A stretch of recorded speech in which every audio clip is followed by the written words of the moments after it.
Matmat! Matmat! Huwag niyong ililibing si Matmat! Anong ginagawa mo dito? Pinatay mong anak ko! Mamamatay tao ka! Wala kang awa! Wala kayong karapatan na pumunta dito! Umalis na kayo! Patawarin niyo ako, Nay.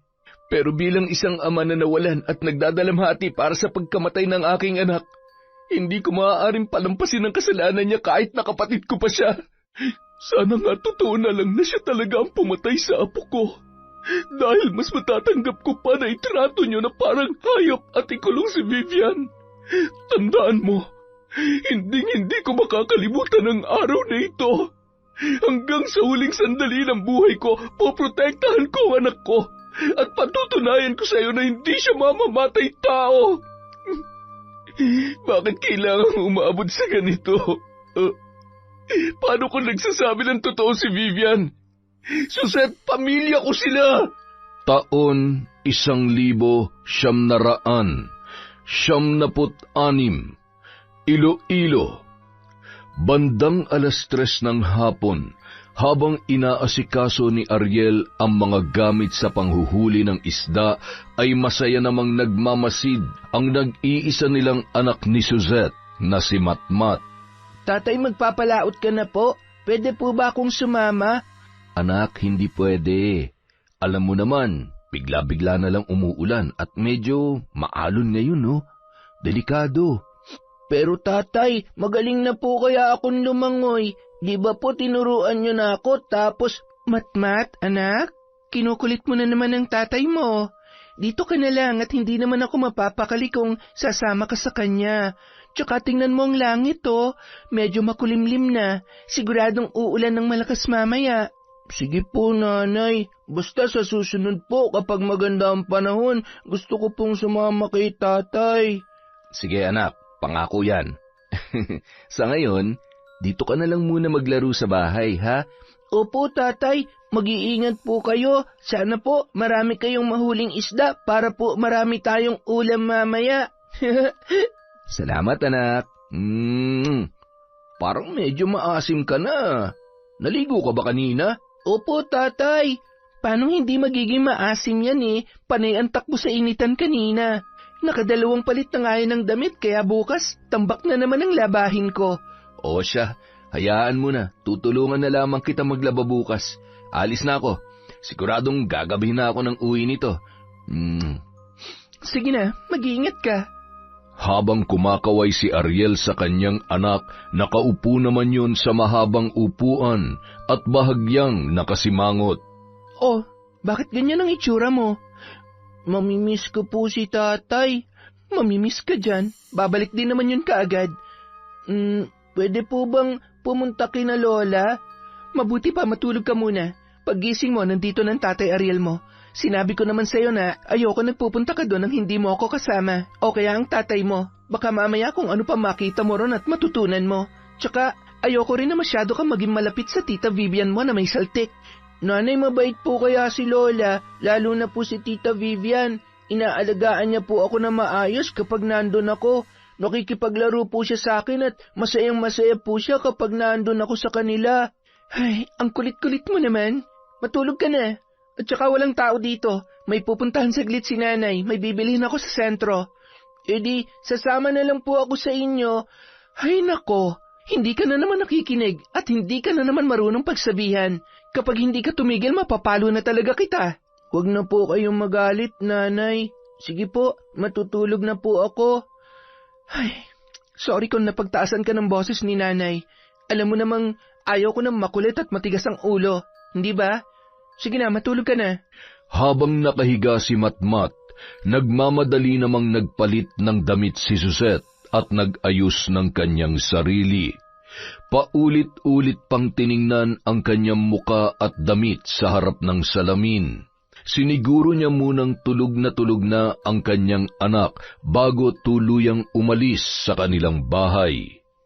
Nang marinig ni Matmat ang pagsara ng kanilang pinto, dahan-dahan niyang iminulat ang kanyang mga mata. nakaalis na si nanay. Mamaya pa naman yun uuwi. Pupunta muna ako kay Lola. Maglalaro kami ni Tita Vivian. O baka nagluto ng merienda yun si Lola. Nakayapak na dumaan sa maliit na awang ng kanilang kusina si Matmat. Yari sa kawayan at anahaw ang buong kabahayan. Mababakas sa itsura nito ang simpleng pamumuhay na meron ang mag-anak. Pagkatapos tumungo yun sa harap ng kanilang bahay at kinuha ang kanyang tsinelas at inilagay sa kanyang kamay.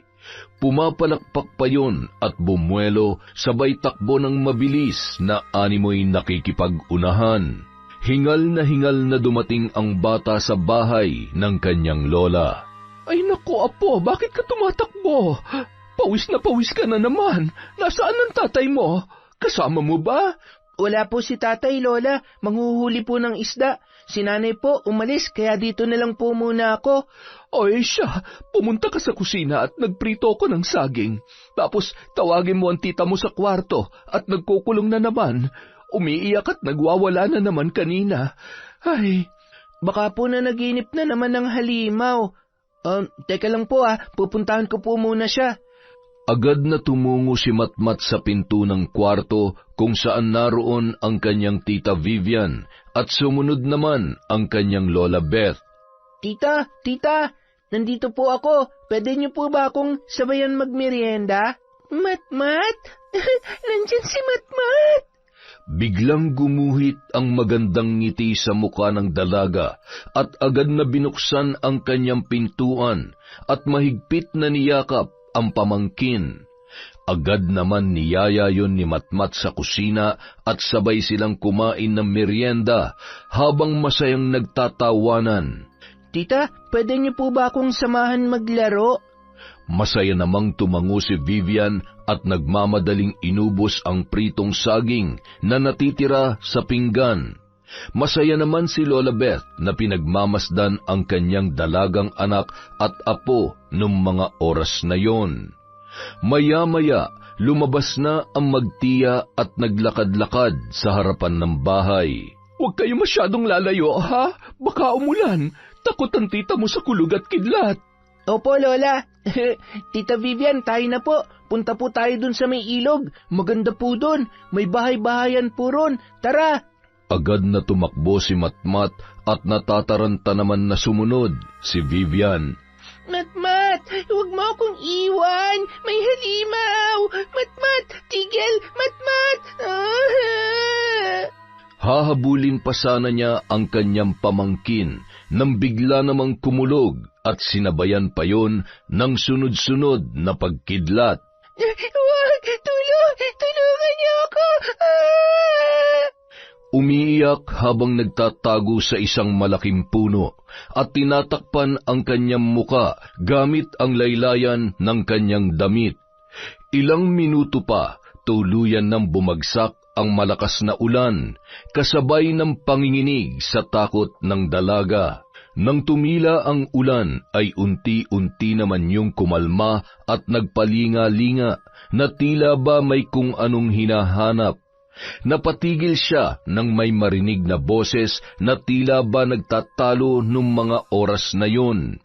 Nagkubli ang dalaga sa isang puno at nakita ang isang babae na may mahabang kasuotan at may kasamang lalaki na nakasuot ng pormal na pang-itaas na kulay puti. Nakita niya na kapwa umiiyak ang mga yon, ngunit hindi naging malinaw ang buong pag-uusap dahil sa muling pagbuhos ng malakas na ulan. Puno ng pagtataka ang muka ng dalaga nang makita ang pagyayakapan at mapupusok na mga halik na pinagsaluhan ng babae at lalaking kanyang nakita. Bakas sa muka ang pagkabahala at magkasamang patakbong umalis ang dalawa. Malandi! Susumbong ko! Malandi! Bastos sila! Tasan si Matmat? Nasaan na siya? Hindi siya pwedeng pumunta sa ilog. May mga halimaw doon. Sasaktan nila si Matmat. Kahit nanginginig sa lamig, patakbo niyang tinungo ang ilog na noon ay malakas ang pagragasa ng tubig. Napalingon siya sa lumang kubo at nakaramdam ng takot nang maalala ang masalimuot na pinagdaanan sa lugar na yun. 1 dekada na ang nakalipas nang pagsamantalahan siya ng isang grupo ng kalalakihan. Dahil sa pananakot ng mga yon na siya ay papatayin at ang kanyang ina, ay lalo lamang lumala ang kanyang kalagayan at sakit sa kaisipan. Matmat, nasan ka na? Uwi na tayo. May halimaw dito, Matmat. Huwag ka na magtago. Matmat, labas ka na dyan. Lalamig na ako. Uwi na tayo, Matmat. Gagalit na si nanay. Matmat! Tumungo yun malapit sa may kubo at nakita niya ang isang tsinelas na natitiyak niya na kay Matmat. Nanginginig ang kamay na pinulot niya yon at hinawakan ang kulay pulang likido sa may haligi at upuan. Dugo? Bakit may dugo? Matmat! Hindi! Tulong! Matmat! Mula sa malayo, dala ang isang malaking payong. Napatakbo si Lola Beth nang marinig ang pagpupumalahaw ni Vivian. Vivian, anak? Ano nangyari? Bakit may dugo ang mga kamay mo? Nasaan si Matmat? Nasaan ang pamangkin mo? Ano ba nangyari? Sinaktan mo ba siya? Hindi ko sinaktan si Matmat. Hindi! Patuloy sa pagwawala at tumatanggi ang dalaga. Nanginginig at paulit-ulit lamang na umiiling hanggang sa tumakbo na yon papauwi. Diyos ko, nasaan ang apo ko? Ano na nangyari sa kanya? Bandang 5:00 ng hapon, basang-basa na rin ang damit ni Lola Beth na noon ay napapaluhang umupo sa kanilang balkonahe. Ilang sandali lamang ay dumating si Suzette na noon ay basang-basa na rin ang damit. Nay, nakita niyo ba si Matmat? Pumunta ba siya dito? Suzette, nawawala si Matmat. Kanina magkasama sila ni Vivian na umalis tapos... Ano? Bakit mo hinayaang sumama ang anak ko sa baliw na yon? Ano ginawa niya kay Matmat? Saan niya dinala ang anak ko? Huminahon ka. Hindi naman natin alam kung ano nangyari. Mas makabubuti kung humingi tayo ng tulong para mahanap agad yung bata. Baka naligaw lang siya sa gubat o naglaro siya sa may ilog at... Huwag naman sana. Kapag may nangyari masama sa anak ko, hindi ko kayo mapapatawad, lalong-lalo na ang anak mong baliw. Nasaan siya? Nasaan si Vivian? Agad yung pumasok sa loob ng kabahayan at sinugod ang wala sa tamang kaisipan na si Vivian. Nasaan ang anak ko, baliw? Anong ginawa mo sa kanya, ha? Malindi! Alis! Ikaw ang masama! Ikaw! Halimaw! Anong pinagsasasabi mo? Siraulo ka talaga. Itong tatandaan mo, hindi kita mapapatawad kapag may nangyari masama sa anak ko. Mapapatay kita. Tama na. Hindi ako makakapayag na may manakit pa sa anak ko. Hindi ka pwedeng basta na lamang mambintang. Pamilya tayo at sa pagkakataong ito, kailangan na natin kumilos para makita ang apo ko. Siguruhin niyo lang na makikita at ligtas ang anak ko. Dahil patawarin ako ng Diyos. Pagbabayarin ko ang Vivian na yan, isinusumpa ko sa iyo. Binangga pa ni Suzette ang kanyang biyanan na noon ay muntik ng matumba. Napabuntong hininga at lumapit ang matanda sa noon ay nakasiksik sa gilid na anak. Hinila niya ang lumang tuwalya at marahang pinunasan ang basa na buhok noon. Anak, alam kong wala kang ginawang masama kay Matmat, pero ano ba talaga ang nangyari? Nagkahiwalay ba kayo? Sabihin mo na kay nanay, sige na. Umiling-iling lamang yon, hindi nagsasalita at nakatulala habang umaagos ang butil-butil na luha. Hinayaan na lamang ni Lola Beth si Vivian. Tinulungan niya yung magpalit ng damit. Iniwanan ng pagkain sa silid at agad na umalis at gumawa ng paraan upang mahanap na ang kanyang apo na si Matmat. Tumulong na ang mga opisyal ng barangay pati na rin ang kapitan na ginagalang at kinatatakutan ng mga tao dahil sa pagiging istrikto noon sa kanyang pamamahala. Isang malaking kapabayaan. Nag-iisa na nga lamang ang anak mo, Suset, na pabayaan mo pa. Tapos ngayon iiyak-iyak ka? Gabi na at malakas ang ulan. Masyadong delikado kung itutuloy pa ang paghahanap sa bata. At saka nasaan yung asawa mo? Baka naman magkasama lang sila. Pumalaot po si Ariel, Kapitan. Kaya imposible magkasama sila. Tulog siya nang iniwanan ko sa bahay para bumili sa sentro. Pagdating ko, wala na siya. Si Vivian ang kasama niya at may kutob ako na may alam siya kung nasaan o ano man ang nangyari sa anak ko. Nagmamakaawa ako. Tulungan niyo ako mahanap ang anak ko. Mahal na mahal ni Vivian ang pamangkin niya. Kaya kahit anong mangyari, hindi niya magagawang ipahamak si Matmat. Talaga ba, Nay? Paano ka nakakasiguro? Alam mo naman ang kondisyon ng anak mo. Huwag mo na siyang pagtakpan sa kasalanan niya.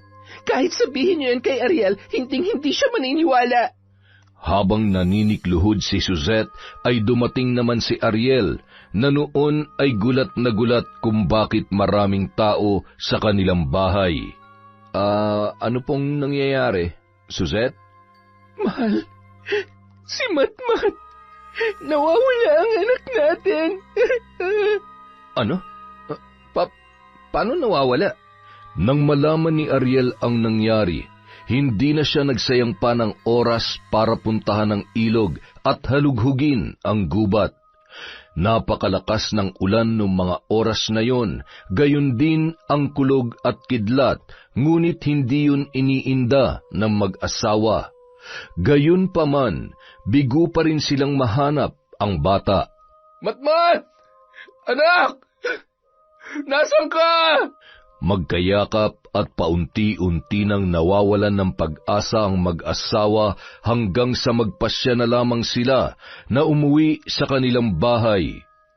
Kinaumagahan, maagang tinungo ni Ariel ang bahay ng kanyang ina upang kausapin ang kanyang nakababatang kapatid, ngunit hindi siya pinagbuksan noon ng pintuan.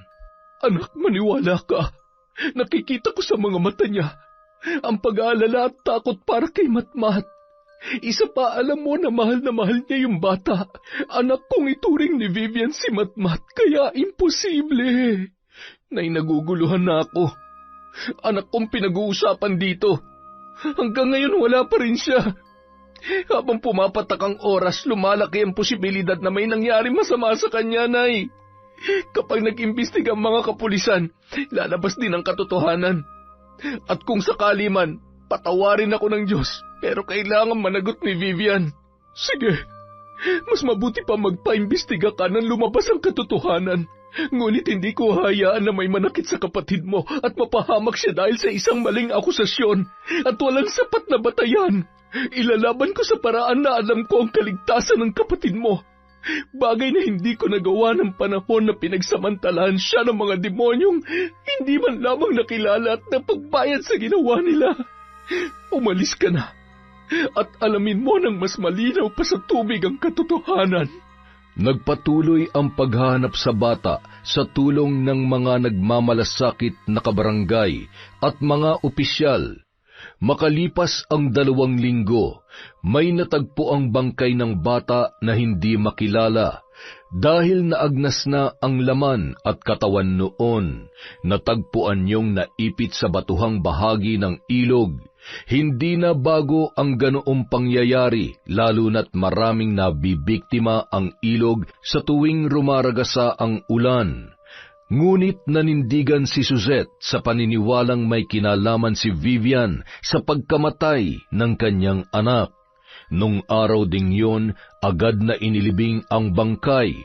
Marami ang nakidalamhati sa mag-asawa.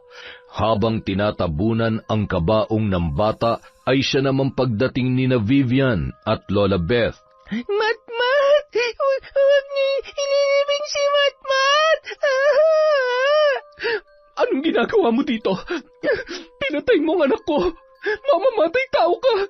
Wala kang awa. Wala kayong karapatan na pumunta dito. Umalis na kayo. Nay, sige na ho. Umalis na lang po kayo ni Vivian. Ilang ulit ko bang sasabihin sa'yo? Hindi ang kapatid mo ang pumatay kay Matmat. Kapag hindi kayo umalis, isasama ko si Vivian sa hukay ng anak ko nang maalala niya kung paano niya pinatay ang inosenteng bata. Wala nang nagawa pa ang mag-ina na noon ay hindi mapigilan ang pagluha. Matmat!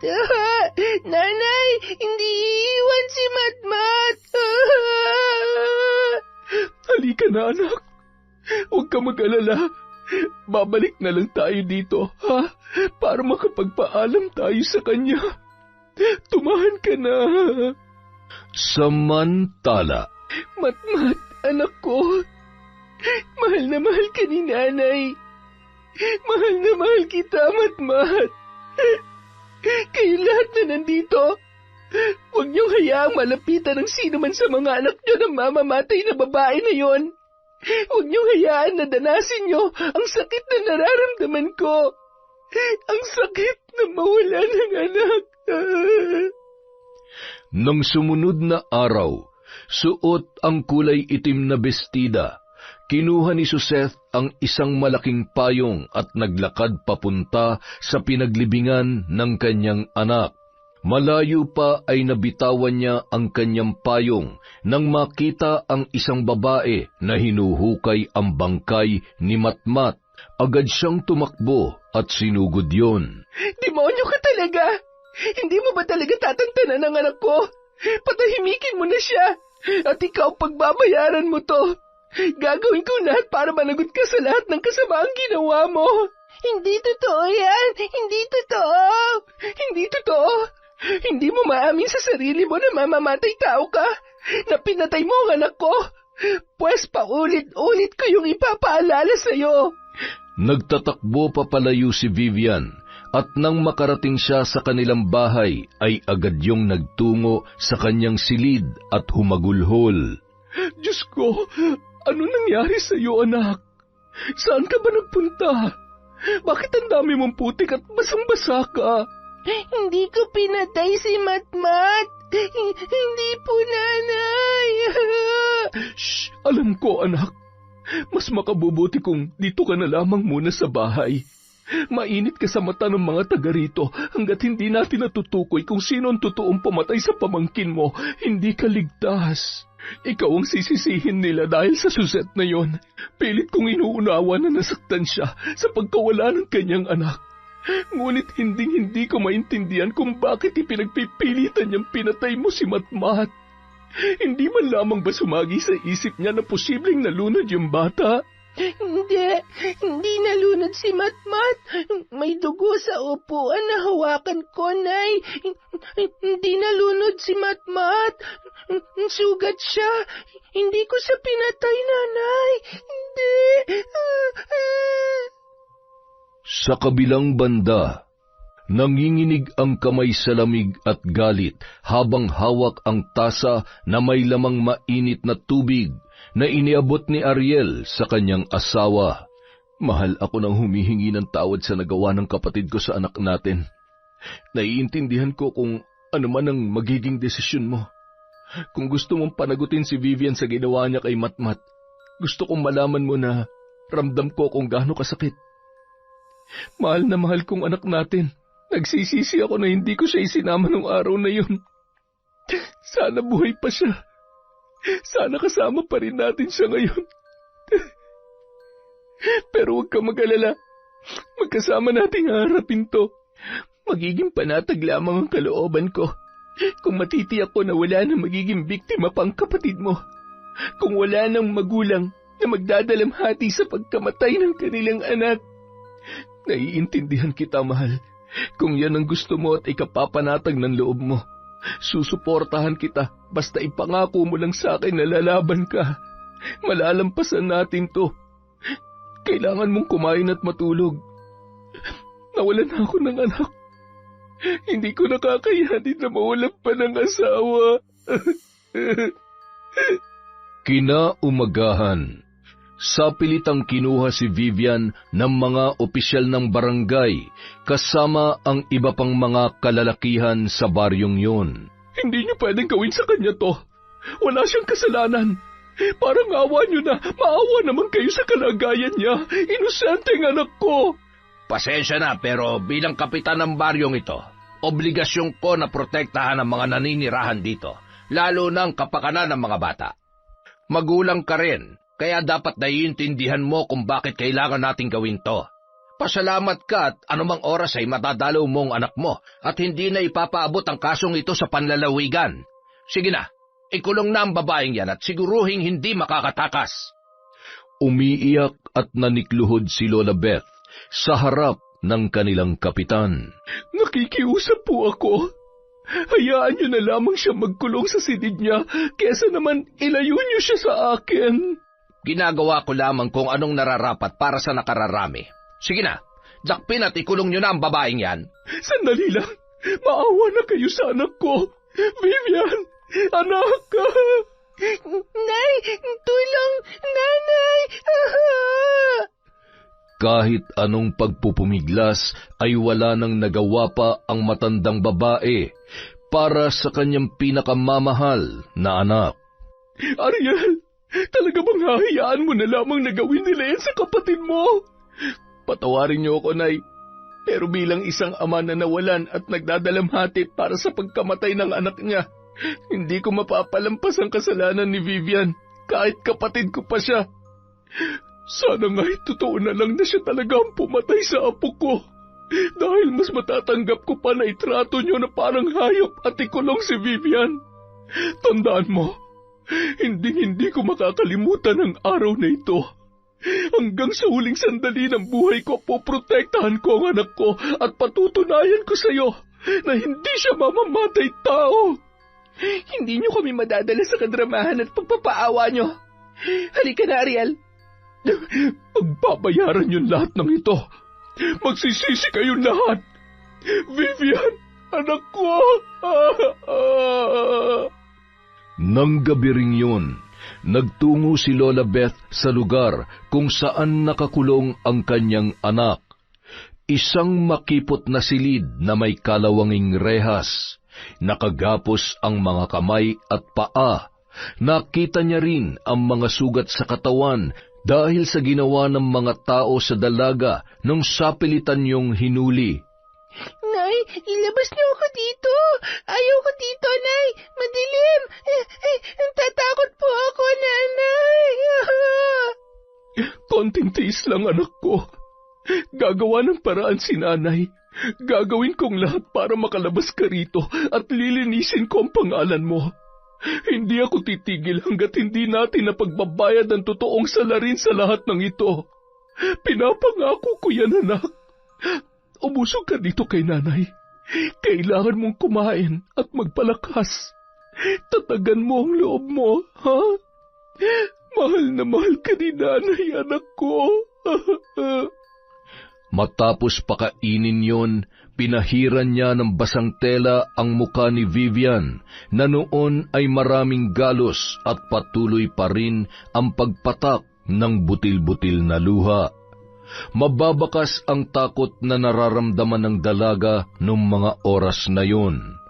Parang dinudurog naman ang puso ni Lola Beth habang paulit-ulit na tinatawag ni Vivian ang kanyang pangalan, habang inihahakbang papalayo ang kanyang mga paa. Isa sa mga tanod ang nakasaksi sa pangyayaring yun na labis namang ikinaantig ng kanyang puso. Kailangan kong gawin kung anong nararapat. Kawawa naman si Vivian. Hindi siya dapat maparusahan sa kasalanan na hindi naman siya may gawa. Makalipas ang mahigit 1 oras na paglalakbay, narating ni Lola Beth ang kanyang bahay. Nagbabadya na naman ang malakas na pag-ulan at sunod-sunod ang pagguhit ng kidlat sa kalangitan, sabay ng tuluyang pagkagat ng dilim sa kapaligiran. Kasabay ng pagbuhos ng ulan ay ang sumpa ng sakit na nararapat sa mga taong nagpahirap sa aking anak.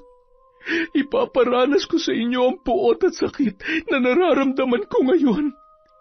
Mga wala kayong puso. Agad siyang pumasok at tumungo sa isang silid kung saan naroon ang kanyang mga gamit sa pambabarang. Matagal na siyang may alam sa paggamit ng itim na kapangyarihan, kaalaman na minana niya pa sa kanyang ina.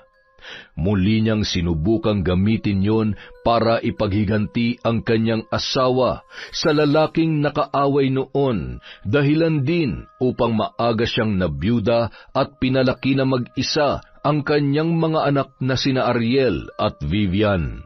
Sa kabila ng kanyang kaalaman ay wala siyang nagawa upang protektahan si Vivian nang halayin yon ng isang grupo na hanggang sa kasalukuyan ay hindi pa rin natutukoy kung sino. Agad na kinuha ni Lola Beth ang isang kaban na naglalaman ng mga gamit sa pambabarang. Inilabas niya isa-isa ang mga yon at inilatag sa sahig. Tumayo muna siya at sinigurong nakasara ang bawat bintana at pinto ng bahay bago sinimulan ang sagradong ritual. Ipaparamdam ko sa inyo kung gaano kahirap at kasakit ang magmakaawa na wala ni isang nais makinig at tumulong. Babalutin ko ng bawat pangamba ang lahat ng mga taong nanood lamang habang naninikluhod ako sa hayop na kapitan na yon. At ang mga walang pusong nanakit sa kanya, hinusgahan at trinato siya na parang hayop na maaari nilang ikulong sa maruming kulungan na yon. Sinindihan ng matanda ang mga kandilang kulay pula. Pagkatapos ay hinawakan ang aklat at nag-usal ng mga kahindik-hindik at paulit-ulit na salita. Isang luma at may kalakihang garapon na may kung ano-anong mga bagay at ibinabad na patay na insekto ang nasa loob noon. Maya-maya, hinila niya mula sa tagiliran ang isang maliit na tapayan at inilagay yon sa kanyang harapan. Pinatakan niya yon ng langis na nagmumula sa loob ng garapon at binuksan ang isang telang sisidlan na may lamang matatalim at matatalas na bagay. Naroon ang iba't ibang alambre na may nakatusok na mga insekto, alupihan, uod, linta at bulate. Dahil sa kalumaan ng alambre ay mababakas na ang karupukan dahil sa dami ng kalawang. Nakangising kinuha ni Lola Beth ang isang maliit na kutsilyo at idinampi sa kanyang palad at itinapat sa tapayan. Kasabay ng pagpatak ng dugo ay ang pagsambit ng mga sumpa. Sa aking taglay na kapangyarihan, at ang nakalalasong dugo na magdudulot ng sakit sa sino mang makakagat ng mga insekto na lulusob sa inyong mga tahanan. Aking mga alagad, parusahan ang dapat parusahan hanggang sa sila ay magmakaawa at lumuha ng dugo. Mabagabag nawa ang kanilang mahimbing na pagkakatulog at bigyan ng walang katapusang pangamba para sa kani-kanilang mga buhay. Ang taong walang pagsisisi at awa para sa aking anak ay tuluyang maglalaho.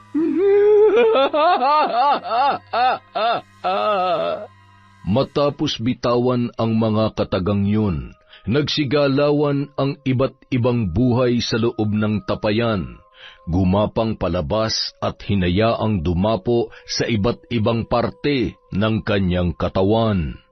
Hiram niyo sa akin ang inyong buhay, at ang kapalit niyan ay tulungan akong maghasik ng kadiliman sa baryong ito, hanggat hindi nagkakaroon ng kalayaan si Vivian at hindi lumalabas ang taong may kinalaman sa pagpatay sa aking apo. Babalutin ng sumpa at pasakit ang baryong ito hanggat hindi nangyayari ang aking ninanais. Aking mga alagad, humayo kayo't pakinggan ang bawat bulong sa hangin at lupa. Huwag kayong babalik nang hindi na isa sa katuparan ang anumang ipag-uutos ko. Samantala, pagsapit ng 12:00 ng gabi, mahimbing nang natutulog ang mga mag-anak sa mga kabahayan. Naglipa na ang iba't ibang insekto na animoy may sariling isip at alam ang kani-kanilang pupuntahan. Ang katahimikan ng gabi ay napalitan ng sigawan at pagkabahala dahil sa pagsugod ng mga insekto na hindi nila malaman kung saan nagmumula. Aray! Bakit ang daming insekto rito? Patayin mo nga mga yan, Ariel! Aray! Napakarami nga ng mga yan. Diyos ko, ngayon lang ako nakakita ng ganito karaming insekto. Aray! Lahat ng tao ay nagsilabasan sa kani-kanilang mga bahay. Nagkakagulo at pare-pareho ang mga tanong. Mabuti na lamang na wala na ang mga yun na parang bula. Marami ang nakagat at nag-iiyakan dahil sa iniindang kirot at hapdi. Lumabas ang mag-asawa sa bahay. Kapwa namamaga ang kanilang muka, nguso at mata. Gayon din ang ilang pangsangkot sa sapilitang pagkakakulong ni Vivian. Ngunit ng mga oras na yun, nanlilisik ang mga mata sa galit na ikinuyom ni Suzette ang kanyang kamao. Hindi ba kayo nagtataka? Ngayon lang nangyari to at 2 tao lang ang maaaring gumawa nito. Si Vivian o di kaya matandang yon. Malamang gusto nilang gumanti sa atin. Alam naman natin na may alam sa pambabarang ang mag-inang yon. Sobrang perwisyo na ang mga yan. Huwag tayong magpadalos-dalos. Huwag kayong mag-alala.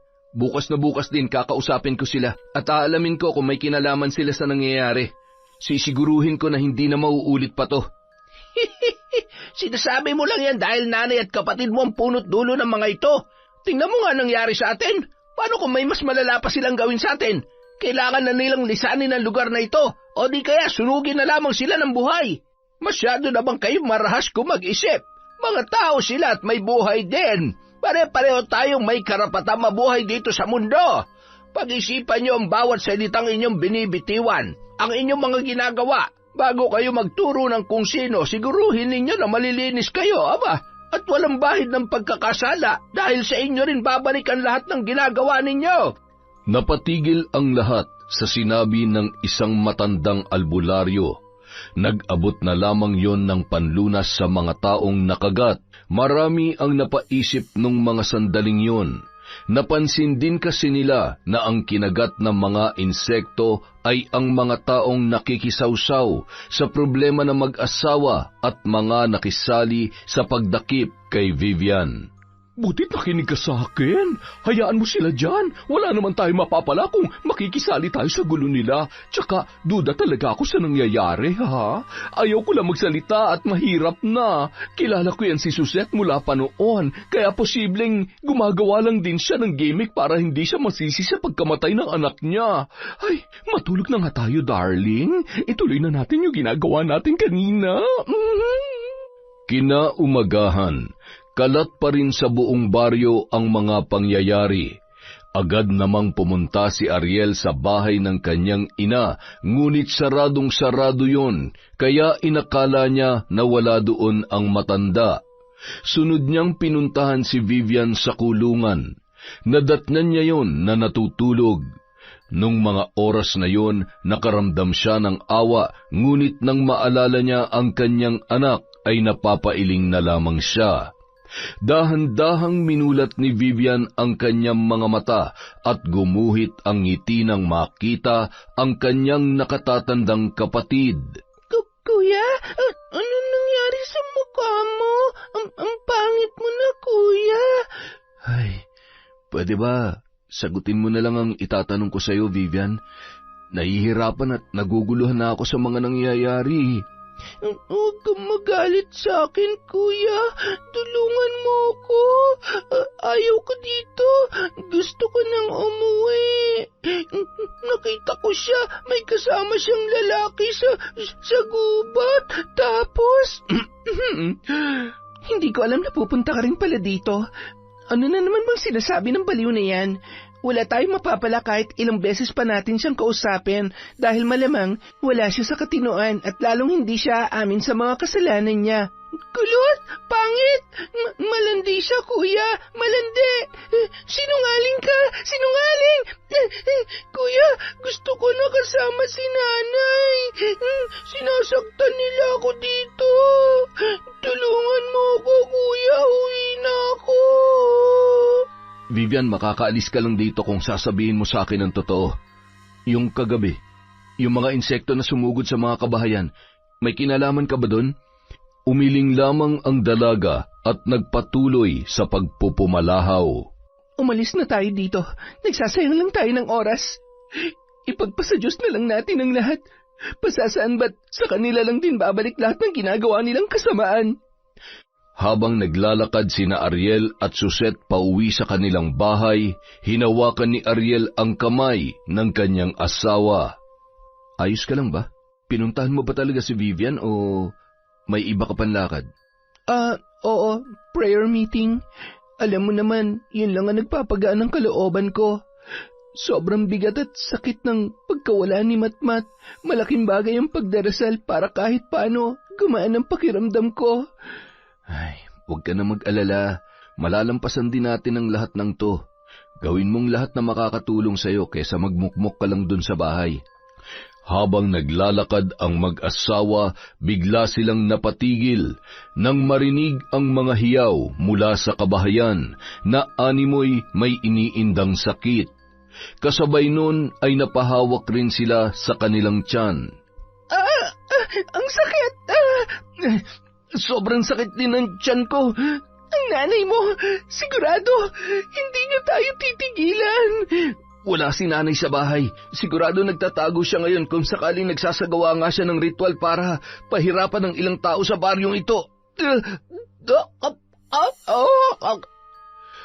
Nakarating sa pastor ang mga nangyari, kaya naman sa tulong ng kanyang mga tauhan, ipinatawag niya ang lahat upang magsagawa ng isang ritual at hikayatin ang mga kabarangay na mag-alay ng dasal laban sa mga kababalaghan na nangyayari.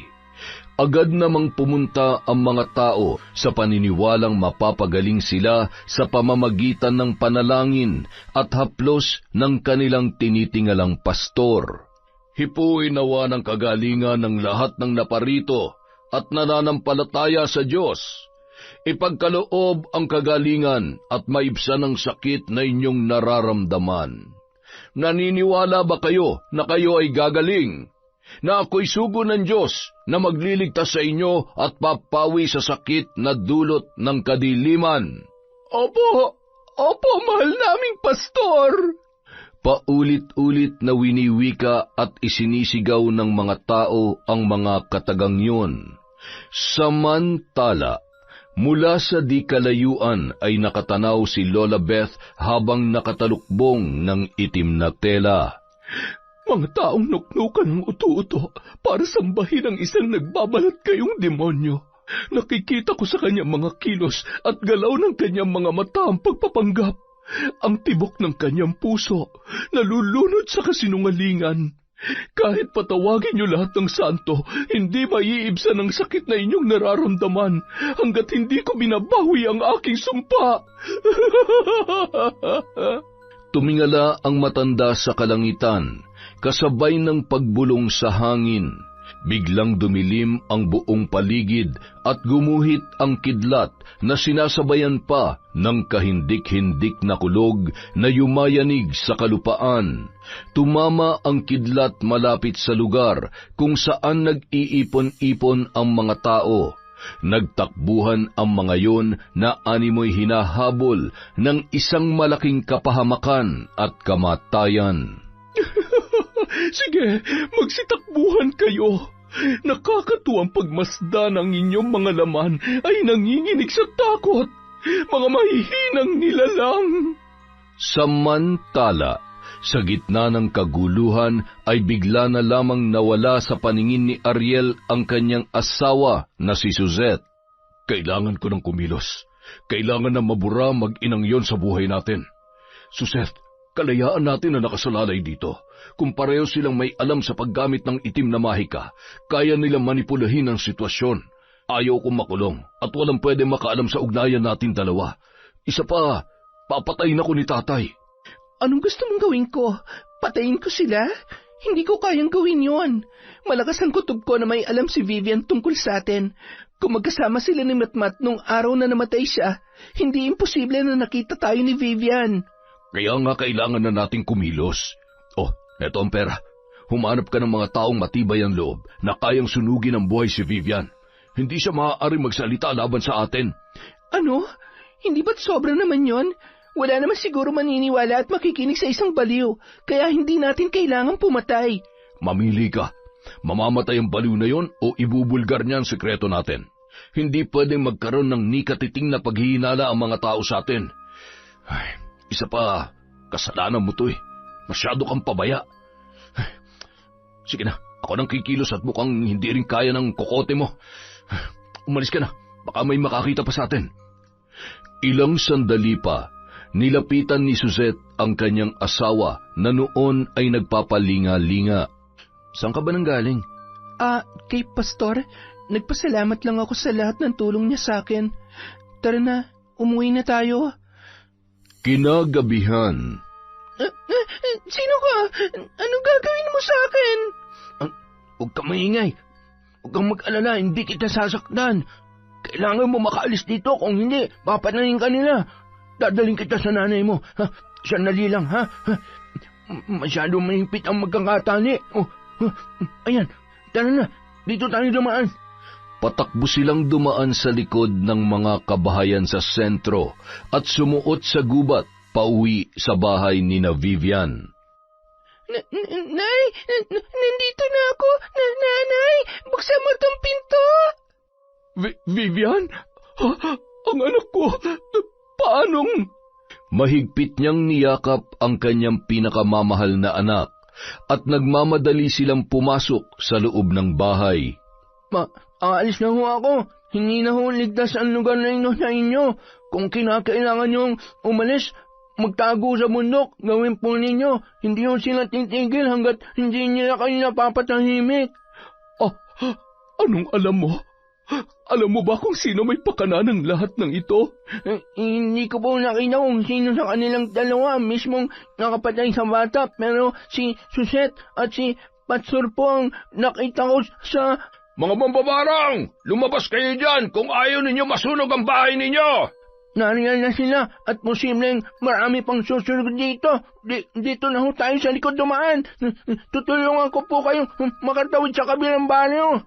Nagmamadaling kinuha ni Lola Beth ang isang kahon at kusang loob namang binitbit ni Vivian ang tapayan na nasisiguro niyang kakailanganin ng kanyang ina. Malaya silang nakatakas ng gabing yun at buong akala ng mga tao ay nagawa nilang sunugin ang mag-ina sa loob ng kanilang bahay dahil sa narinig nilang paghiyaw na animoy nasusunog ng buhay. Maraming salamat sa iyo, Tino. Tatanawin kong malaking utang na loob ang pagligtas at pagtulong mo sa amin. Ngayong alam ko na ang katotohanan, hindi na nila matatakasan ang ginawa nilang kasalanan. Wala silang kasing sama. Nagawa pa nilang pasakitan ng aking anak para hugasan ang kanilang mga maruruming kamay. Walang anuman ho, Aling Beth. Vivian, gusto ko man ho kayong samahan pero mukhang kailangan ko na hong bumalik. Baka ho kasi mapansin nila na... Hindi maaari. Siguradong aalamin nila kung sino nagpatakas kay Vivian. Baka kung ano pang mangyari sa iyo. Babalik tayo kapag maayos ng lahat dahil hindi naman tayo dapat tumatakbo at nagtatago. Ay, may isang tao po akong pwedeng mahinga ng tulong. Tara na ho. Ramdam man ang pagod dahil sa layo ng kanilang nilakad ay nakarating din sila sa bayan at sumakay ng tricycle papunta sa isang baryo kung saan nakatira ang matalik na kaibigan ni Tino. Malugod naman silang pinatuloy noon at naghanda pa ng kanilang makakain. Habang naghahapunan, inilahad ni Tino ang mga nangyari dahilan kung kaya't kinakailangan nilang magtago. Huwag po kayo mag-alala, ligtas po kayo rito. Naiintindihan ko po kayo lalo na't namatayo ang magulang ko dahil sa maling paratang ng mga tao. Ay, malaki naman ho ang bahay na to para sa atin. Pwede rin ho kayong magsimula ng panibagong buhay rito. Malayo sa gulo dahil wala na hong mas mahalaga pa sa kapanatagan ng isip at kaligtasan ninyo. Kinaumagahan. Ariel, wala na ang nanay at kapatid mo. Natupok na ng apong buong kabahayan. May isang grupo na sumugod sa kanila kagabi at sinunog yung bahay ninyo. Napahagulhol na lamang si Ariel. Wala siyang magawa noong mga oras na yun. Wala kang kasalanan, pero hindi natin masisisi ang mga tao. Tingnan mo nga ito nangyayari sa atin. Ang paghasik nila ng sakit para sa mga tao dito sa baryo ang posibleng dahilan kung bakit sila binalikan. Sinunog at pinatay. Bakit kailangan umabot sa ganito? Paano kung nagsasabi ng totoo si Vivian? Suzette, pamilya ko sila. Ariel, wag mong kalimutan kung anong nawala sa atin dahil sa Vivian na yon. Walang dahilan para makonsensya ka dahil... Aray, ang sakit ng ulo ko at ng mga mata ko. Ariel, tulungan mo ako. Sa kabilang banda, siguradong sa mga sandaling ito, nararamdaman niya na ang kaparusahan na nararapat sa kanya. Tutubuan na rin siya ng konsensya upang isiwalat ang katotohanan. Pakiramdam ni Suzette ay matatanggal ang kanyang mga mata at may kung anong nakatusok sa mga yon na maliliit ngunit matalas na bagay. Lalo lamang nabahala ang babae nang tumambad sa kanyang harapan ang anak na si Matmat na naliligo sa sariling dugo. Nanay! Nanay! Matmat, anak ko. Bakit mo ako pinatay, nanay? Bakit?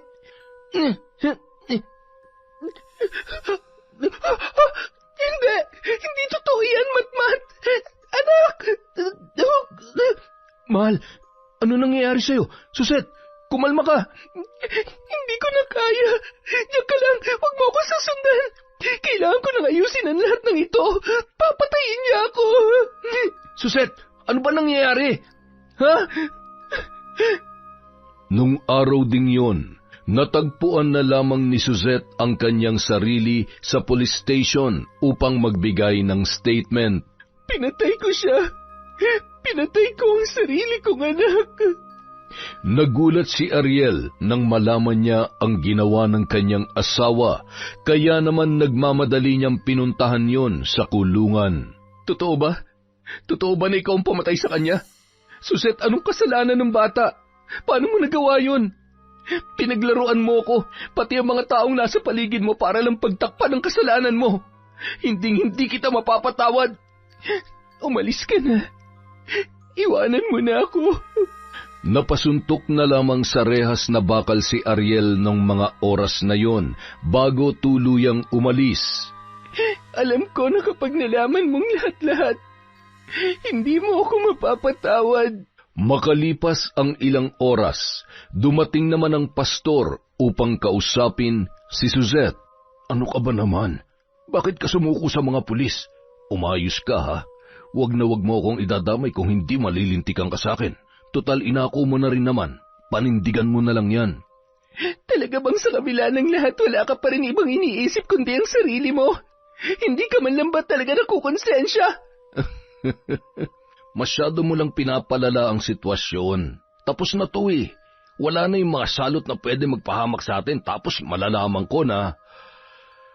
Ay, napakahina talaga ng kokote mo kahit kailan. Oo na, kaya nga naging sunod-sunuran ako sa iyo, hindi ba? Pero anong mararamdaman mo kapag nalaman mo na ikaw ang pumatay sa sarili mong anak? Ha? Ano? Teka nga muna. Ano bang ibig mong sabihin? Ikaw ang ama ni Matmat. Nalaman ng tatay mo ang tungkol sa atin noon, kaya kinailangan kong lumayo. Sabi niya hindi ako nararapat sa iyo, kaya labag man sa kalooban ko, tinanggap ko si Ariel sa buhay ko. Kahit alam ko na nagdadalang tao na ako noon at ikaw ang totoong mahal ko. O bakit ngayon mo lang sinabi sa akin to? Nangyari na mga nangyari. Isa pa, tama lang yun dahil sa mga panahong yun, natitiyak kong hindi pa ako handa. Isa pa, masaya na ako sa pagiging pastor at wala akong planong... Wala ka man lang ni katiting na pagsisisi. Anong klaseng tao ka, ha? Anong klase kang tao? Sana sinabi ko na lang sa kanila na hindi ako, kundi ikaw. Huwag mong sasagarin ang pasensya ko. Itikom mo yung bibig mo at huwag na huwag kang gagawa ng kahit anong makakasira sa reputasyon ko. Naintindihan mo? At saka, baka nakakalimutan mo kung gaano ko kamahal ng mga tao. Kaya kahit anong sabihin mo, walang makikinig at maniniwala sa isang hampas lupang katulad mo. Wala ka namang kwenta eh. Maliban sa napapakinabangan ko yung katawan mo, sino ka ba? Ha? Wala na. Tingnan mo nga yung itsura mo. Nakakadiri ka. Malamang hindi lang yan ang abutin mo sa biyanan mo mambabarang. Hayop ka! Wala kang kasing sama! Nang gabi ring yun, matapos kumain ng hapunan ay agad na sumama ang pakiramdam ni Suzette. Humiga siya sa loob ng selda na may sapin lamang na manipis na lumang karton. Hinawakan niya ang kanyang dibdib at pilit na nilulunok ang kanyang laway. Pakiramdam niya natutuyuan na siya ng lalamunan. Muling sumagi sa kanyang isip ang huling sandali ng kanyang anak. Buti naman at sinipot mo ako ngayon. Ilang araw na akong nananabik na makita at makasama ka, Suzette. Nanay, anong ginagawa niyo dito? Bakit kanya? Isusumbong ko kayo! Abat, lintik na bata to ah. Wag! Anong ginawa mo? Nanay...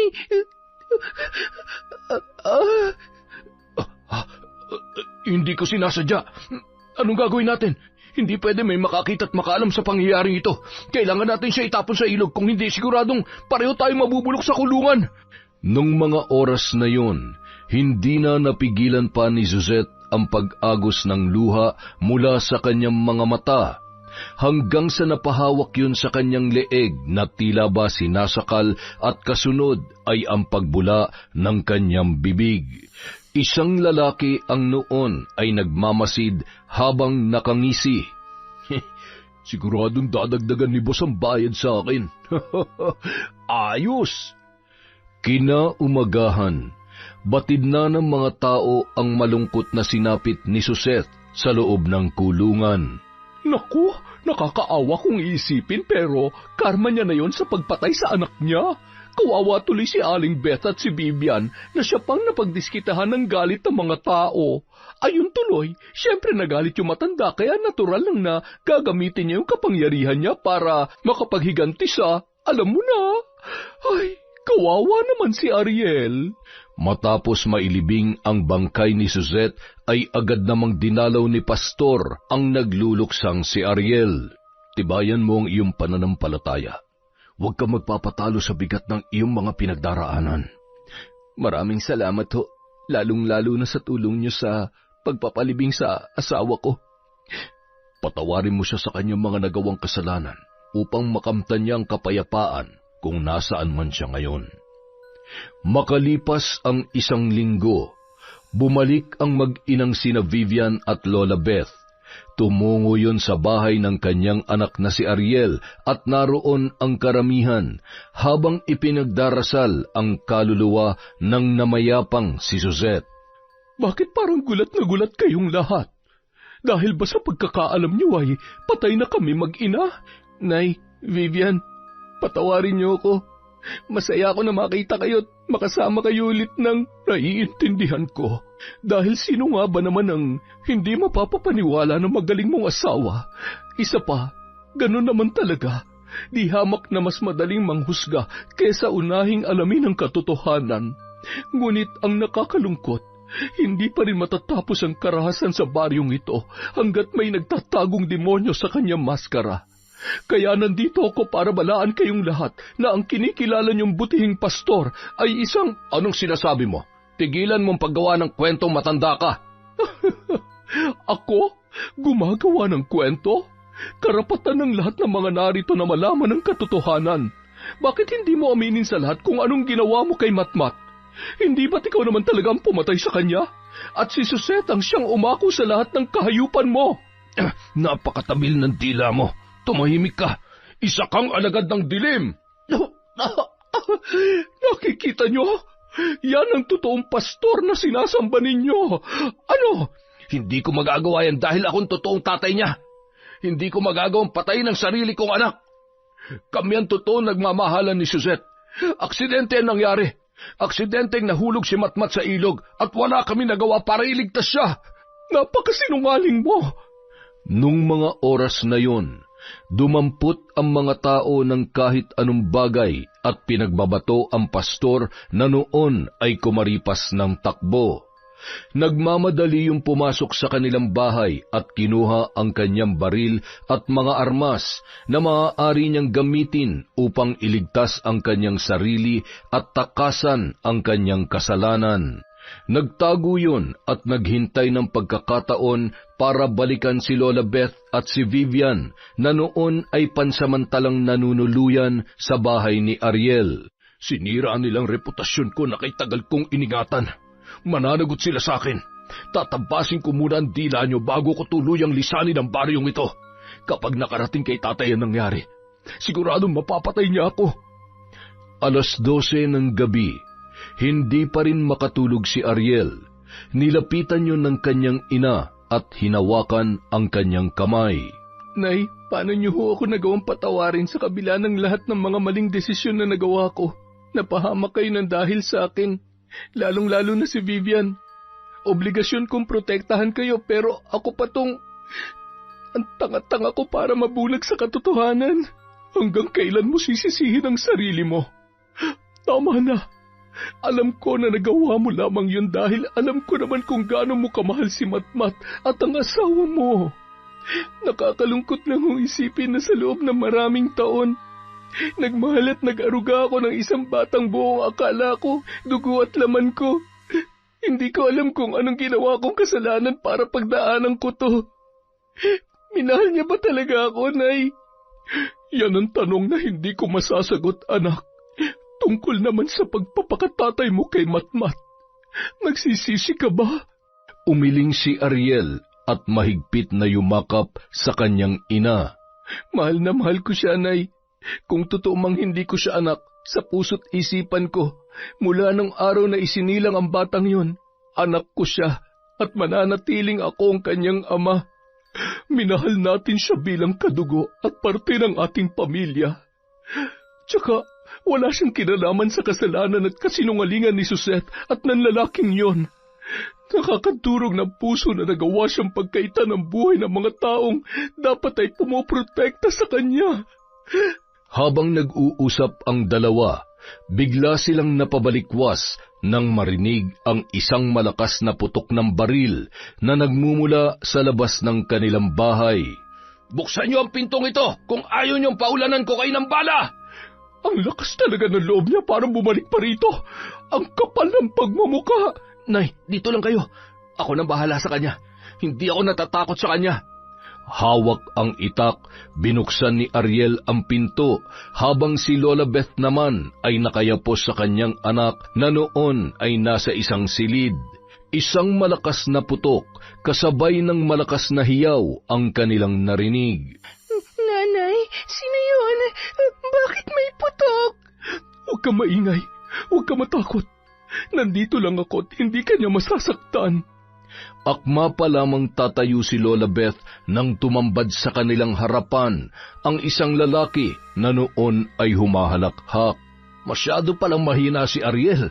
Kaya pala hindi ako makalimutan ni Susette dahil wala naman palang kwenta yung anak mo, tanda. Hayop ka! Anong ginawa mo sa kanya? Sorry ho. Pasensya na talaga kung nakalabit ko. Nanggigil kasi ako eh. At ngayon, ito namang isang anak mong totodasing ko. Bitiwan mo siya! Huwag mo siyang sasaktan kung ayaw mong... Sa tingin mo natatakot ako sa'yo? Anong gagawin mo? Babarangin mo ako? Sige lang, para naman makaganti ka para kay Vivian. Amoy tao ka ngayon ah. Kung alam ko lang na magiging sagabal ka rin sa buhay ko, sana nung una pa lang tinuluyan na kita. Ikaw ang... Bitiwan mo ako! Aray! Agad na tinakbo ni Vivian ang isang tapayan at ibinagsak sa lupa. Nang mabasag, nagkalat ang alupihan, maliliit na ahas, linta at nagliparan din ang mga insekto papalapit sa noon ay namimilipit pa rin sa sakit na lalaki. Nawalan ng lakas at nabali ang daliri sa kamay at tumilapon ang hawak niyang baril. Ano mga yan? Huwag kayong lalapit sa akin! Masyado kang matapang, pero yan lang naman pala ang katatakutan mo. Nagkamali ka ng kinanti. Masyado na malaki ang kasalanan mo sa pamilya ko, kaya dapat sa'yo mamatay. Ilang sandali pa, pumasok si Ariel na duguan ang braso. Nay, wag! Marami pang paraan para pagbayarin natin siya. Sige na, pigilan niyo mga insekto at... Nag-usal ng sagradong dasal ang matanda at sa isang iglap ay nawala na ang kanyang mga alagad. Ilang sandali pa, nagdatingan na ang mga tao. Isa sa mga naroon ay ang ama ng pastor na walang iba kundi ang kapitan ng baryong yun. Pumasok yun sa kabahayan na nanlilisik ang mga mata, sabay lumapit sa kanyang anak. Tay, tulungan niyo po ako. Papatayin nila ako. Ako makapapatay sa iyong hayop ka. Isa kang malaking kahiyan. Alam ko na ang totoo. Hindi dahil anak kita at minahal kita at iniingatan ko ang kapakanan mo. Hayaan kitang gumawa ng krimen sa baryong kinasasakupan ko. Ipapakulong kitang hayop ka. Huliin niyo yan. Hayaan niyo siya mabulok sa kulungan hanggang sa magtanda. Nakakahiya ka. Tay, huwag niyo naman gawin sa akin to, tay. Ano ba? Bitawan niyo ako. Ako na po ang siyang humihingi ng tawad sa inyo. Hayaan niyo akong bumawi at sapat na makulong ang anak ninyo. Gayunpaman, lahat ng mga nangyari ay magsilbisa ng aral sa iyo. Bilang kapitan ng baryong ito, makakaalis na kayo. Nang makaalis ang mga taong naroon, mahigpit na niyakap ni Lola Beth ang kanyang mga anak. Sa wakas, nagkaroon din ng hustisya ang pagkamatay ni Matmat. Gayon din ang pambababoy na hayop na yon kay Vivian. Wala nang sino man ang makakapanakit sa inyo. Hindi na ako makakapayag pa. Mahal na mahal kayo ni Nanay. Aray ko, Nay.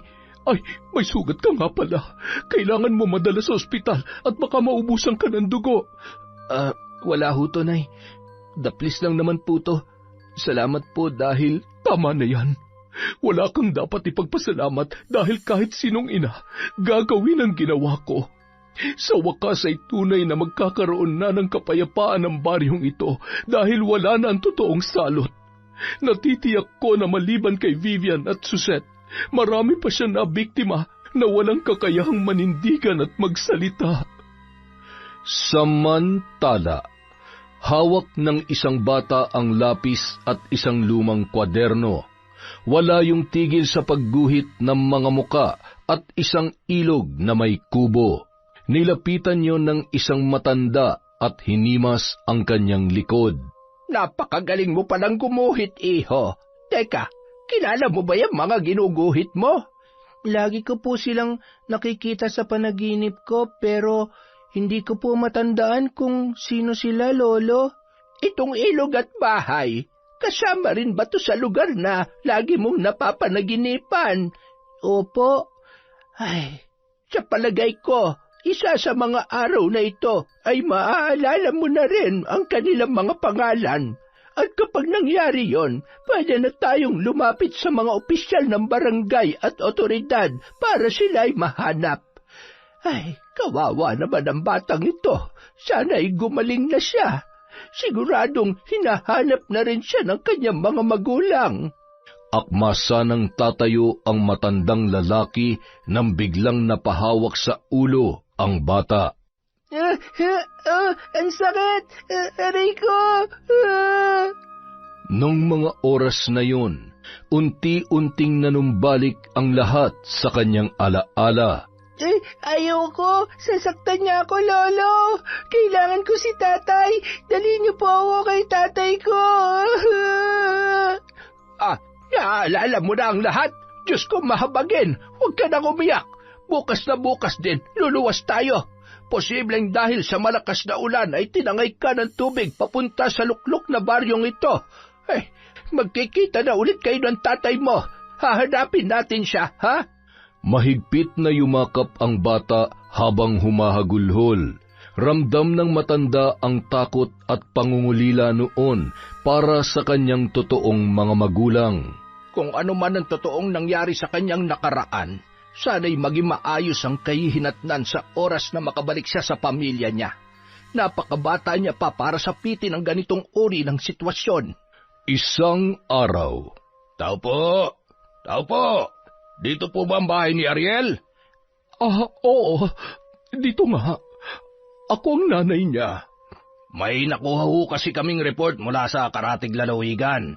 May isa ho kasing bata na natagpuan doon ilang buwan na nakalilipas. Ang kasong ito ay tugma sa kaso ng pagkamatay ng apo ninyo at malugod ho naming pinapaabot na posible ho na buhay pa siya. Ano? Paanong? Ano hong nangyayari dito? Nay, bakit po may pulis? Huwag ka na maraming tanong. Kailangan nating umalis ngayon. Kailangan nating puntahan ang apo ko. Buhay si Matmat. Hindi siyang bangkay na inilibing niyo noon.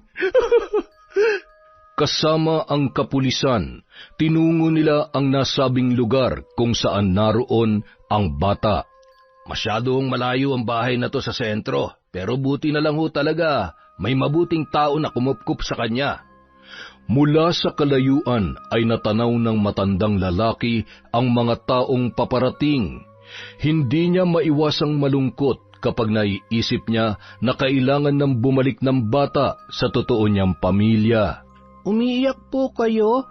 Bakit po kayo malungkot, Lolo? Ay, hindi ako malungkot. Masaya ako para sa iyo. Huwag mo akong kalilimutan, ha?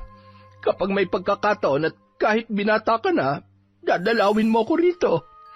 Mahal na mahal ko po kayo, Lolo. Hindi ko po kayo makakalimutan. Ay, halika na. Lumabas na tayo at nariyan na sila. Nariyan na ang totoo mong pamilya. Nang lumabas ang dalawa, ay patakbong lumapit si Vivian at masayang-masaya na nilapitan si Matmat at pinaghahagkan yun. Matmat! Walang sugat si Matmat! Buhay ka! Buhay si Matmat, nanay, oh! Sorry po, tita. Alam ko pong nag-aalala kayo sa akin. Wag na po kayong umiyak. Hindi na po ako mawawala. Anak, pwede ka rin bang mayakap ni tatay? Tatay, lola ko, miss ko na po kayo. Si nanay po. Apo, sa bahay na lamang namin ipapaliwanag sa iyo. Lola, ayaw ko pong umuwi. Baka saktan din po ako ni nanay. Ayaw ko po. Sa inyo na lang po ako ni tita. Anak, hindi ka na masasaktan ng nanay mo. Wala na siya. Alam kong may malaking kasalanan sa atin ng nanay mo at hindi mo pa lubos na maiintindihan sa ngayon. Pero alam ko na mahal ka niya. Mahal na mahal ka ng nanay mo. Masaya ako na makilala kayo. Napakabait ng batang yan. Sa sandaling panahon na nagkasama kami ay naranasan kong maging magulang sa kanya. Habang buhay naming tatanawing utang na loob ang pagmamalasakit mo sa aking apo. Naway, humaba pa ang iyong buhay at magkita pa tayong muli. Tang, sobrang salamat po. Hayaan niyo at kahit anong mangyari, titiyakin namin na magiging parte kayo ng buhay ni Matmat. Lolo, pwede po bang sumama muna kayo sa amin para alam niyo rin po kung saan ako nakatira? Oo nga naman. Sumama ka muna sa amin. Kailangan natin ipagdiwang ang muling pagbabalik ni Matmat sa aming baryo. At ang pinakamahalaga sa lahat, kasama ka na rin niya. Ay, siya. Paano ko ba naman matatanggihan ang alok ng isang maganda at mabait na lola ng batang ito? Abay, mukhang maliban sa makakabalik na ang apo nyo ay magkakalablay pa ho kayo, Lola. Ay, sus Mariosep, masyado na kami matatanda para sa mga bagay na yan. Tara na't mahirap abutin ang gabi sa daan. Napakalayo pa naman nito. Nang makabalik sila sa kanilang baryo, labis na natuwa ang mga tao sa magandang balita. Agad namang tumungo sa kanila ang kapitan upang makita ang kanyang apo kahit na nasa labas lamang yun ng bakod. Kaya pala kahit nung maliit pa lamang yan at nakikita kong kasama siya ni Susette ay natutuwa ako kahit hindi ko nilalapitan. Yun pala ay apo ko siya.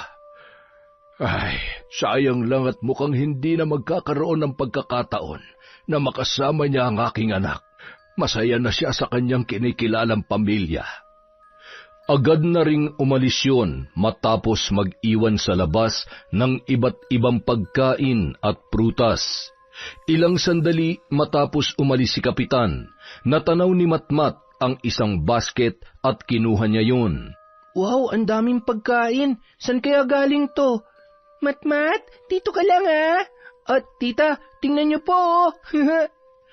Pinagtulungan ng magtita na ipasok yun sa bahay. Bigla namang nagkatinginan ang mag-ina na sina Ariel at Lola Beth. Batid nila kung kanino nanggaling ang basket na puno ng pagkain. Maaaring nahihiya lamang siya dahil sa ginawa ng anak niya. Hayaan mo na. Baka sa ganyang paraan ay masaya na siya na nagagampanan ang pagiging lolo niya. Hindi naman natin ipagkakait yun sa kanya. May karapatan din siya sa bata. Kapag kaya na maunawaan ni Matmat, may karapatan din siyang malaman ng totoo at siya na magpapasya para sa kanyang sarili. Magmula nung araw na yun, naging masaya na at payapa ang kanilang buhay. Makalipas ang mga buwan, tumungo si Lola Beth sa kulungan. Oy, ikaw pala ang bisita ko. Ano nga atin, ha? Ano, hindi nyo pa rin ba iaatras ang kaso sa akin? Wala naman kayong mapapala eh. Isa pa kahit nandito ako, maayos pa rin ang buhay ko kesa sa inyo. Nuknukan ka talaga ng yabang. Akala mo ba makakalimutan ko lahat ng atraso mo sa amin? Pasalamat ka lamang at naging abala ko. Gawin mo kahit anong gusto mo, tanda. Hindi mo na ako matatakot. Ngayon pa ba? Siya nga pala. Balita ako, buhay pa pala yung anak ko ah. Lintik na yan. Bakit pa ako nakakulong dito? Nagtanong ka pa talaga? Baka nakakalimutan mo na patong-patong ang kaso mo. Hindi ka lang kriminal, rapist ka rin. Isa pa, hindi ba't umamin na yung lalaking binayaran mo para lasunin si Suzette? Ano ngayon? Dami mong satsat. Malis ka na. Siguruhin mo lang na hindi ako makakatakas dito. Dahil pag nangyari yon, yari kayo sa akin. Iisa-isahin ko kayo at kukunin ko ang anak ko. Papatayin ko siya ulit, tanda. Dahil salot siya sa buhay ko. Siya ang punot dulo ng lahat ng ito. Baliw! Hindi mangyayari yan. Dahil bago mo pa magawa ang pinaplano mo, lumalangoy ka na sa nagbabagang putik sa impyerno. Sige, tanda. Gawin mo. Uulitin ko. Hindi ako natatakot sa'yo. Hindi pala, ha? Tingnan lang natin. Uubusin ko yung natitirang kayabangan at tapang mo sa katawan. Nang araw ding yon, dumalaw si Kapitan sa kanyang anak. Talaga bang hahayaan mo na lang ako dito? Anong klase kang ama, ha? Dami-dami mong koneksyon tapos hinayaan mo akong tumagal dito? Wala kang kwenta. Talagang sagad na yung katarantaduhan mo, ano? Dapat lang talaga na dito ka na mabulok katulad ng lintik na pag-uugali mo. Tama lang na hindi ka na nakilala ng anak mo dahil siguradong ikakahiya ka niya. Sino naman na nagsabi sa'yo na gusto kong kilalanin ako ng batang yon? Sana nga talaga na matay na lang yun eh. Buisit. Hanggat hindi ka nagtatanda, kahit anong gawin mo, hindi ka na makakalabas pa rito. Teka, tay ano ba? Ilabas mo na ako dito. Anak ng teteng naman na buhay to. Kinagabihan. Apo, sige na matulog ka na. Tumabi ka na dun sa tita mo at may gagawin lamang ako. Agad namang sumunod ang bata sa sinabi ng kanyang Lola Beth. Yumakap pa yon sa kanyang tita Vivian na noon ay tulog na. Samantala si Ariel naman ay nasa laot nung mga sandaling yon. Matapos isara ang pinto, nagsindi ng kandila ang matanda at nag-usal ng sagradong dasal habang hawak ang kanyang aklat.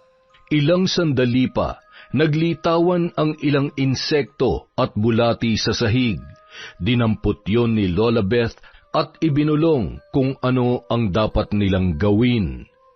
Sa kabilang banda, nagwawala ang kinikilalang pastor sa loob ng maraming taon. Hawak ang ulo ay inuuntog niya yun sa pader. Napatigil yon nang may maramdamang matalas na mga paa ng insekto sa kanyang ilong at tainga. Gayon din ang pag-agos ng kanyang dugo. May mga lumabas na tipaklong sa kanyang ilong at naglaglagan yun sa sahig. Pagkatapos, sumakit naman ang kanyang tiyan at napaduwal, kasabay ng paglabas ng napakaraming bulate mula sa kanyang bibig, gayon din ng napakabahong putik. Talaga bang papatayin ako ng mambabarang na yun? Hindi pwede. Hindi maaari. Napaupo yun sa sahig hanggang sa naramdaman na umiinit ang pribadong bahagi ng kanyang katawan na tila ba sinisilaban. Napalundag yon at tinanggal ang salawal bago nagsisigaw. Nang tingnan niya yon ay mistulang binuhusan ng kumukulong tubig. Habang nakatayo, bigla yung natumba nang maramdaman niya na may sumaksak sa kanyang paa at sa likod na bahagi ng kanyang tuhod. Sige, patay mo na ako! Gawin mo na!